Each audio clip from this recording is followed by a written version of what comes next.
ये मोदी की सरकार है। अब व्हाइट फ्लैग नहीं दिखाया जाएगा, फायरिंग के ऊपर 4 गुना फायरिंग का जवाब दिया जाएगा। पत्थर पड़ने के दौर खत्म हो गया, मगर अगर किसी की अकल पे पत्थर पड़ा हो तो उसे बदला हुआ नजारा नहीं दिखाई पड़ता। इसलिए मैं कहना चाहता हूं, चश्मा उतारो फिर देखो यारो, दुनिया नई है चेहरा पुराना। प्रधानमंत्री जी की तरफ से कि दर्द की रात गई, गम के जमाने भी गए और मोदी जी के हिम्मत से कई दाग पुराने भी गए। माननीय सदस्य का भाषण सुन रहा था।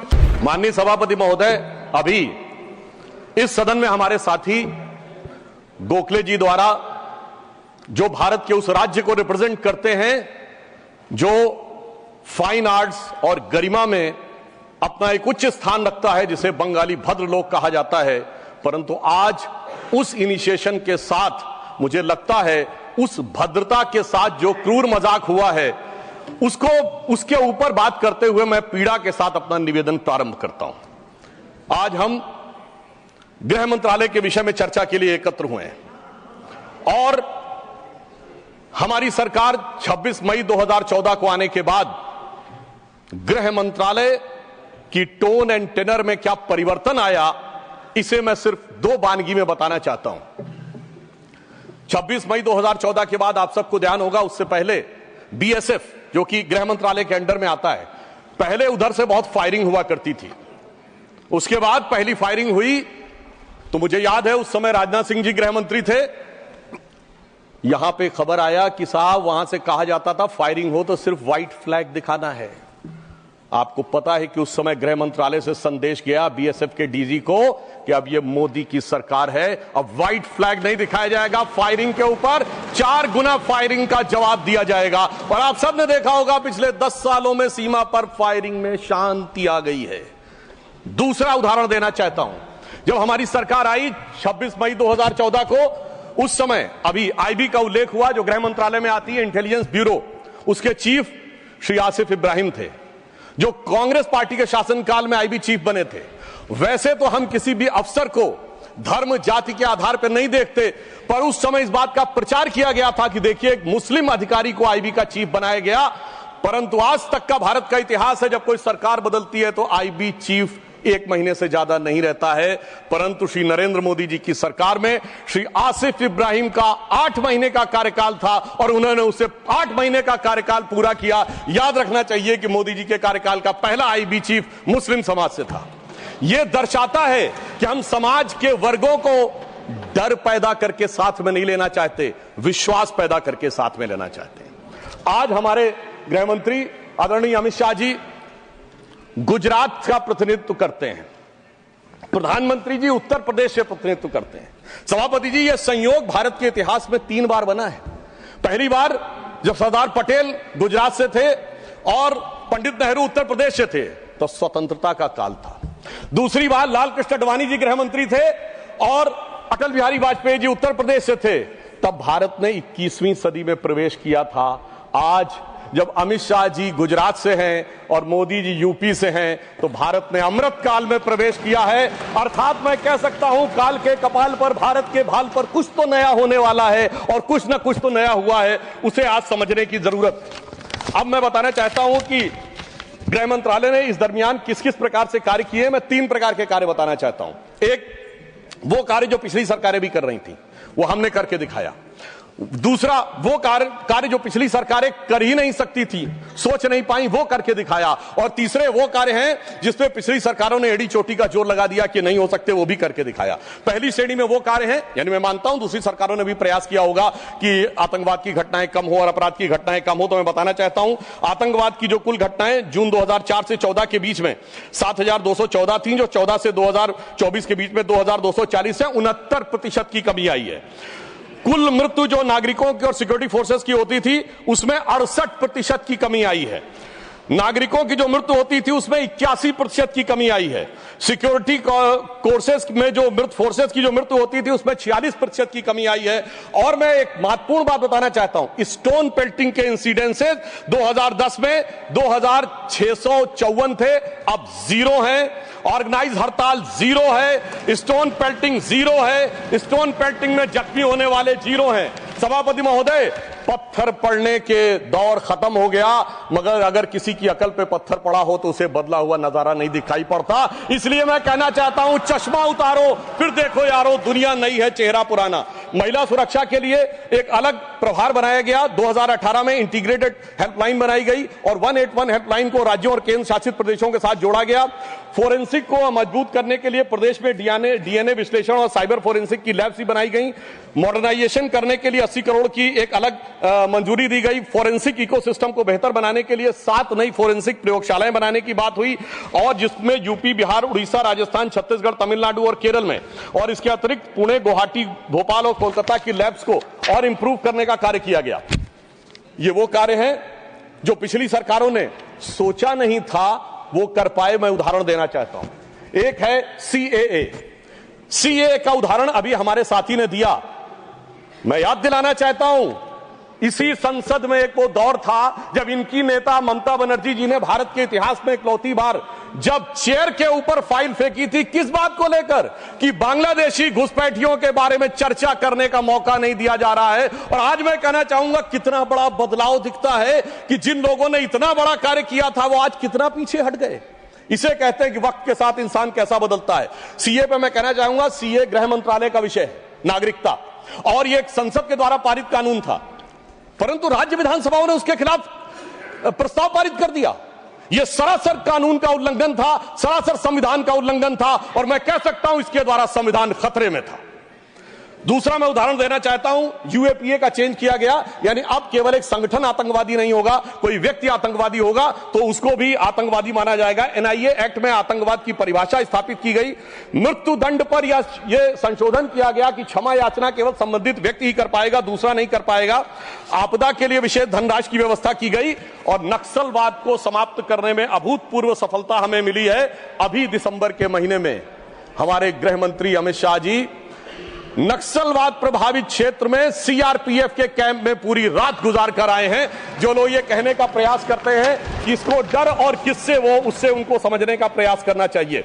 अब वो दौर चले गए सभापति महोदय। मुझे याद है 6 अप्रैल 2010 को दंतेवाड़ा में 76 सीआरपीएफ के जवान शहीद हो गए थे, और उसके बाद ऐसे समाचार आते थे कि देश के कुछ विश्वविद्यालयों में शहीद जवानों के प्रति नहीं, नक्सलवादियों के समर्थन में कार्यक्रम हो रहे थे। वो दौर अब समाप्त हो गया। अब तीसरी श्रेणी में बताना चाहता हूं, वो काम आते हैं, किए हैं गृह मंत्रालय ने, जो पिछली सरकारें कहती रही कि ये नहीं हो सकता, नहीं हो सकता, वो करके दिखाया। धारा 35A, धारा 370। मैं कह सकता हूं जब सरदार पटेल गृह मंत्री थे, राज्यों का महकमा उनके पास था, वो कश्मीर की कसक जो रह गई थी, वो कसक अगर आज समाप्त हुई है तो अगस्त 2019 में अमित शाह जी के शासनकाल में वह समाप्त हुई है। मैं कहना चाहता हूं, श्यामा प्रसाद मुखर्जी जी ने पहला बलिदान दिया था। रावी के तट पर 26 जनवरी 1930 को कांग्रेस के लाहौर अधिवेशन में स्वराज्य की शपथ ली गई थी, पर वो शपथ अधूरी रह गई थी। तो सरदार पटेल के दिल में कसक थी, श्यामा प्रसाद मुखर्जी जी का बलिदान था, और अटल जी के दिल में वेदना थी। उन्होंने कहा था 15 अगस्त का दिन कहता आजादी अभी अधूरी है, सपने सच होने बाकी हैं, रावी की शपथ न पूरी है। परंतु वो शपथ किसने पूर्ण की? प्रधानमंत्री श्री नरेंद्र मोदी जी के नेतृत्व में हमारे वर्तमान गृह मंत्री श्री अमित शाह जी ने उसको पूरा किया। और इसी के साथ मैं एक पंक्ति में कहना चाहूंगा, इतना बड़ा परिवर्तन भारत के इतिहास में आया कि अपनी सरकार की तरफ से और प्रधानमंत्री जी की तरफ से कि दर्द की रात गई, गम के जमाने भी गए, और मोदी जी के हिम्मत से कई दाग पुराने भी गए। इसके अलावा जो कश्मीर में बड़ा परिवर्तन आया, मैं एक उदाहरण बताना चाहता हूं। अभी हमारे साथी ने डर का उल्लेख किया, तो मैं बताना चाहता हूं 10 सितंबर 2024 को भारत के पूर्व गृह मंत्री सुशील कुमार शिंदे जी का बयान था कि मैं गृह मंत्री के रूप में जाता था तो डल लेक में मैं गृह मंत्री के रूप में होता था, और डर के मारे उनकी क्या हालत होती थी, वह शब्द संसदीय नहीं है। तो मैं अपनी स्वरचित पंक्ति में कहना चाहूंगा, हमारे साथी सब समझ जाएंगे कि लहूलुहान थी घाटी और झेलम डरी हुई थी, खामोशियां रातों की दिन में भरी हुई थी, और दहशत का था वो आलम कि डल लेक घूमने में गृह मंत्री के पग के नीचे धरती फटी हुई थी। और आप समझिए आज हमारी स्थिति यह है कि हमारे गृह मंत्री वो हैं जिनको देखकर आतंकवादियों की छाती फटने लगती है और आतंकवाद के समर्थन करने वालों के छाती में दर्द होने लगता है। सभापति जी, मैं कहना चाहता हूं, उनकी सरकार और हमारी सरकार में यह अंतर था जो भारत की परंपरा में है। उन्होंने बहुत दिन नाग पंचमी की, नागों को दूध पिलाया। हमने जन्मेजय का नाग यज्ञ करके दिखाया जिसमें सारे नाग आकर समाहित हो गए। तो मैं एक पंक्ति में कहना चाहूंगा, कश्मीर घाटी को लहूलुहान करने वालों सुनो, एक भी शहीद हुआ जवान नहीं भूले हैं और दूध भी पिलाते हैं परंपरा हमारी मित्र, किंतु नाग यज्ञ का विधान नहीं भूले। और मैं ये कहना चाहता हूं, दूसरा उदाहरण, एक सिर्फ दूसरा उदाहरण, हमारे कांग्रेस के युवा नेता जिन्होंने तथाकथित भारत यात्रा निकाली, उसी कश्मीर कहते हैं कि हालात नहीं बदले। इस पूरे देश ने वो दृश्य देखा जब भैया और बहन दोनों सुरक्षित वातावरण में मधुर मनोभावों के साथ बर्फ के गोले के साथ खेलते नजर आ रहे थे। और ये वही कश्मीर था जहां उनके गृह मंत्री के पैर के नीचे धरती फटी जा रही थी। इतना बड़ा बदलाव भी दिखाई नहीं पड़ता। मैं पूछना चाहता हूं मेरे भाई कि अगर आप ये कहना चाहते हैं वही कश्मीर था जहां ऐसा इसके झंडे दिखाई पड़ते थे, जहां पाकिस्तान जिंदाबाद के नारे दिखाई पड़ते थे, वहां पर अगर आरजी और पीजी दोनों एक साथ सुरक्षित थे, एसजी भी खुश रही होंगी, मुझे लगता है जीजा जी को भी खुशी का एहसास होना चाहिए। मैंने किसी का नाम नहीं लिया है। और इसके लिए गृह मंत्री जी को साधुवाद देना चाहिए कि कश्मीर में इतना बड़ा बदलाव देखने को मिला है। कम से कम इतना तो करना चाहिए। और मैं अपने साथियों से कहना चाहूंगा जो उनके नेता बोलते हैं डरो मत, हकीकत का सामना करो कि कितना बदलाव आया है, इसको स्वीकार करो, डरो मत। डरने का काम देश के विरोधियों के लिए छोड़ दो हमारी सरकार ने। इसके अलावा हमारी सरकार के समय में इंडियन पैनल कोड को भारतीय न्याय संहिता के रूप में जो बदलाव किया गया वो एक महत्वपूर्ण बात है। परंतु मैं सभापति महोदय यह भी बताना चाहूंगा कि जब भी किसी चीज की तुलना हो तो तुलनात्मक होनी चाहिए। जब हमारी सरकार आई और गृह मंत्रालय का दौर आया तो उस जमाने में क्या अंतर था सिक्योरिटी में और आज क्या बड़ा अंतर है। राष्ट्रीय सुरक्षा सबसे प्रमुख दायित्व है। जैसा कि हमारे साथी ने कहा, लॉ एंड ऑर्डर तो स्टेट का सब्जेक्ट है, पर राष्ट्रीय सुरक्षा गृह मंत्रालय की बात मैं पूछना चाहता हूं। हमारी सरकार आने से पहले दिल्ली में धमाके नहीं होते थे क्या? मुंबई में नहीं होते थे? चंडीगढ़, गुवाहाटी, लखनऊ, फैजाबाद, जयपुर, नागपुर, हैदराबाद, कौन सा ऐसा शहर का जहां धमाके नहीं होते थे? चलती ट्रेन में धमाके, चलते बस में धमाके, लोकल ट्रेन में धमाके, और लिखा रहता था बस अड्डे पे धमाका, रेलवे स्टेशन पे धमाका, लिखा रहता था छूना नहीं धमाका हो जाएगा। मगर इसके बावजूद आज वो केवल दक्षिण कश्मीर के 4 जिलों तक सीमित हो गया है। इसके बावजूद इतना बदला हुआ नजारा नजर नहीं आता है। यह दर्शाता है कि कितना पूर्वाग्रह की दृष्टि है। और यह भी मैं बताना चाहता हूं, इस सरकार, पिछली सरकार के शासनकाल में जांच के अंदर किस प्रकार का कार्य हुआ, मैं 2 चीजों का उदाहरण देना चाहता हूं। समझौता एक्सप्रेस केस दुनिया के इतिहास का इकलौता केस होगा कि पहले वहां सरकार जांच कर रही थी कि पाकिस्तान ने कराया, अचानक यू टर्न ले लिया और तथाकथित हिंदू आतंकवाद पे आ गए। किस आधार के ऊपर? आरोपी के रूप में असीमा आनंद जी का जेल में इंटरव्यू। मैं पूछना चाहता हूं जेल में इंटरव्यू कैसे हुआ? बजाय इंटरव्यू लेने वाले पे कार्रवाई होने के पुलिस के सामने दिया गया बयान एडमिसिबल नहीं होता है और इंटरव्यू के आधार के ऊपर चेंज कर दिया। जबकि डेविड कोलमैन हेडली की तीसरी पत्नी फौजिया का अमेरिका में दिया इंटरव्यू है जिसमें सीधे सीधे उसने कहा कि यह पाकिस्तान का इन्वॉल्वमेंट था। दूसरा उदाहरण देना चाहता हूं, इशरत जहां केस। यह दुनिया के इतिहास में इन्वेस्टिगेटिव एजेंसी में एक अद्भुत उदाहरण होगा कि पहले भारत की आईबी और सीबीआई दोनों कह रही थी कि इशरत जहां आतंकवादी है, फिर अचानक सीबीआई ने स्टैंड चेंज कर दिया और कहा वो आतंकवादी नहीं है। मगर सभापति महोदय, आईबी चीफ कहते रहे कि वो आतंकवादी है। यानी ऐसा विचित्र उदाहरण था कि एक ही सरकार की 2 एजेंसी एक दूसरे के खिलाफ बोल रही थी। और जब हमारी सरकार आई और वो हलफनामा बदलने का आधार पूछा गया तो सभापति महोदय फाइल गायब थी। यह दर्शाता है कि सिक्योरिटी का किस प्रकार से मजाक उड़ाया गया। 26/11 का हमला हाफिज सईद ने कराया, यह इनकी सरकार मानती थी, मगर हमारे कई सम्मानित नेता उस तरफ बैठे जो कहते थे आरएसएस ने कराया। सिक्योरिटी का जिस प्रकार का मजाक इनकी सरकार में उड़ाया गया है, यह दर्शाता है कि वो सिक्योरिटी किस प्रकार की थी। मुझे समझ में नहीं आ रहा था कि वो लोग जो अपने जमाने में क्या कहते थे कि इशरत जहां बेटी है, याकूब मेनन की जुडिशियल किलिंग हुई है, अफजल हालात का मारा है, जाकिर नायक शांति का मसीहा है, ओसामा जी हैं, हाफिज साहब हैं, इस हालात के बाद क्या होना था? मैं पूछना चाहता हूं, ये डर के बोल रहे थे या प्रेम से बोल रहे थे? या आपकी मोहब्बत की दुकान के सरमाएदार थे या मोहब्बत की दुकान के खरीदार थे? और मैं सिर्फ अब 2 स्टेटमेंट कोट करना चाहूंगा उस सरकार की हालत के लिए। 20 जनवरी 2013 को तत्कालीन गृह मंत्री सुशील कुमार शिंदे जी ने जयपुर में वक्तव्य दिया कि आरएसएस के कैंप्स में टेरर ट्रेनिंग की जाती है, और जब सुषमा स्वराज जी ने आके सदन में पूछा, गृह मंत्री ने अपना बयान वापस ले लिया। सोचिए, इस प्रकार का मजाक भारत की सुरक्षा के साथ कभी सुनाई नहीं पड़ता। और 14 जुलाई 2011 को कांग्रेस के एक चिर युवा नेता जो चिर क्रोधित और चिर आक्रोशित रहते हैं, उन्होंने एक वक्तव्य दिया था, but terrorism is something that is impossible to stop all the time. यानी हमेशा के लिए आतंकवाद को रोकना मुमकिन नहीं है। सभापति महोदय, जिस सरकार का चाल चलन ऐसा था, उसके हालात में रोकना मुमकिन नहीं था, पर आज मोदी जी की सरकार है तो मोदी है तो मुमकिन है, वो हमने करके दिखाया। मैं दूसरा बताना चाहता हूं उदाहरण। एक दौर था जिस जमाने में 26/11 हमले के बाद से पहले 2007 में आंतरिक सुरक्षा के लिए नीति क्या थी? हवाना में जाके यह कहा कि पाकिस्तान आतंकवाद से पीड़ित देश है। यह भारत सरकार का ऑफिशियल स्टेटमेंट था। 26/11 के हमले के केवल 9 महीने बाद जुलाई 2009 में शर्म एल शेख में ज्वाइंट डिक्लेरेशन में बलूचिस्तान का उल्लेख आया और यह कहा गया टेरर के अटैक से टॉक्स प्रभावित नहीं होंगी।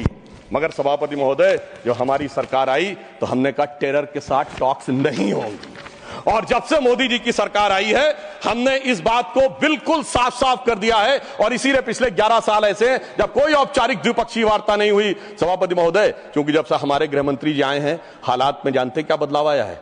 उस जमाने में शांति के कबूतर उड़ा करते थे, अब गुरु गोविंद सिंह जी के बाज उड़ते हैं। और जिसे हम अपने लखनऊ की भाषा में कहते हैं कि अम्मा मियां वो दिन लद गए जब उस्ताद लल्लू खा फाख्ते उड़ाया करते थे। और अब वो बदलाव ये देखने को मिला है। ये लोग तो वो हैं सभापति महोदय जिन्हें भारत इतना कमजोर चाहिए था, किसी संसद भवन की छत के ऊपर जो शेर बने हैं उसके लिए लोग गए थे कोर्ट में कि शेर ज्यादा आक्रामक दिख रहे हैं।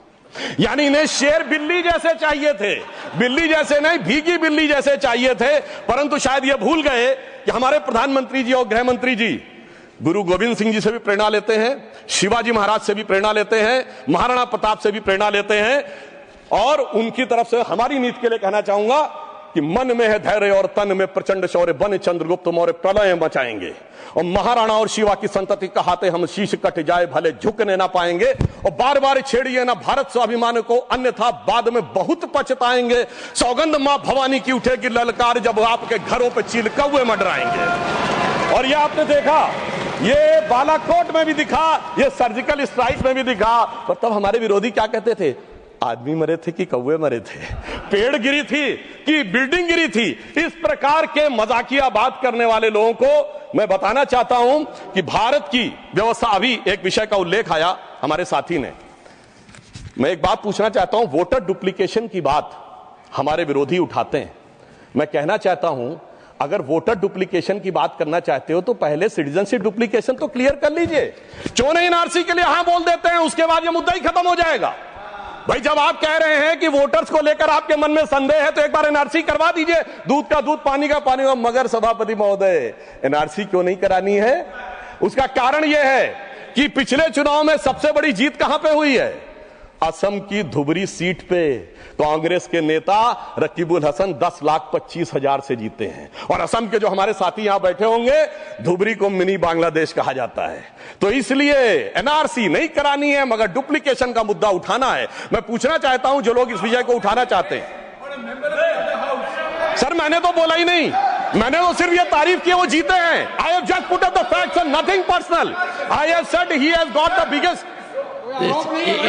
सर, हमने तो सिर्फ एक डाटा बताया है। Sudhanshu ji, take your seat.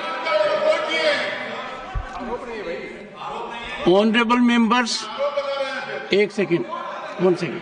Honorable members, my very extensive ruling is there that this House, the Council of States, is well within its rights to discuss conduct of any person, including member of that House. Not, I will look into it. Look here. 1 second. 1 second. Honorable HM. मान्यवर, मैं बड़े ध्यान से माननीय सदस्य का भाषण सुन रहा था। उन्होंने कोई टिप्पणी माननीय सदन के दूसरे सदन के सदस्य के लिए नहीं की। इनका जीत का मार्जिन बताया। वो रिकॉर्ड का हिस्सा है मान्यवर, भारत के चुनाव आयोग के रिकॉर्ड का हिस्सा है। और इसमें अगर थोड़ा ऊपर नीचे होगा 2-5 हजार, तो कल भाई लेटर देकर सुधार देना सुधांशु। नहीं, एक सेकंड।